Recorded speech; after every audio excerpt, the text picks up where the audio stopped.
comment que venir, parce que effectivement, on est dans le même cas de figure, quasiment dans le même cas de figure que vous.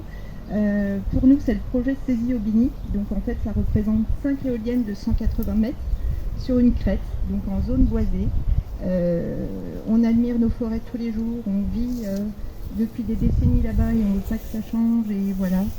Le cas particulier pour notre dossier, c'est qu'en fait, on est sur 2 départements, la Saône-et-Loire et la Côte-d'Or. Donc effectivement, il a fallu travailler avec les 2 préfectures. Donc voilà, on a eu de bons échanges, de bons retours, de l'aide de leur part. On a réussi à retarder le projet avec en fait des procédures au tribunal contre des délibérations qui avaient été prises, qui n'avaient pas respecté c'est désolé, j'ai pas l'habitude. Les règles, effectivement.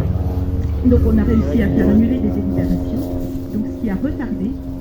On a eu une enquête publique et qui a reçu un avis favorable malgré voilà, les documents fournis par la DRAC, par la LPO, par la SHNA, par les climats de Bourgogne, par les milieux naturels Beaune côté sud. Donc en fait, on s'est rendu compte de toute la biodiversité qu'il y avait à préserver chez nous, et malgré tout ça, on a abouti sur un avis favorable à l'enquête publique. Donc déjà là, on n'a pas compris.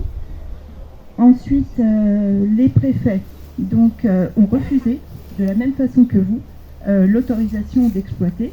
Donc en août 2025, au 1er juillet, pardon, 2025, donc on était très contents. Et par contre, voilà, fin août, le promoteur Élément a porté un recours. Donc on est dans le même cas de figure. On attend le dépôt des mémoires par les 2 préfectures. On a, nous, de notre côté, notre nature, déposé aussi un mémoire en accord avec les préfectures. Et puis on espère que la Cour d'appel ne statuera pas de la même façon que vous. On ne comprend pas que des juges en ville puissent effectivement porter un avis sur une nature qui leur est certainement étrangère. On ne comprend pas. On espère voilà, que ce sera différent. Mais du coup, ce qui vous arrive nous rend vraiment sceptiques et très peu optimistes. Parce que, effectivement, prenant la route pour vous voir, on traverse cette belle vallée et on se dit comment on peut vouloir détruire tout ça. Voilà. Donc ça nous échappe.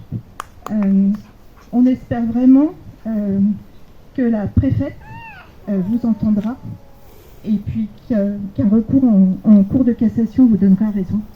C'est tout ce qu'on vous souhaite. On a l'habitude de dire, avec mon frère, qu'effectivement, on espère que notre combat sera invisible, ce qui voudra dire que la nature n'aura pas changé et qu'on ne verra rien. Et voilà, le combat aura été là, mais il sera invisible. Voilà. Donc bon courage à vous tous et merci.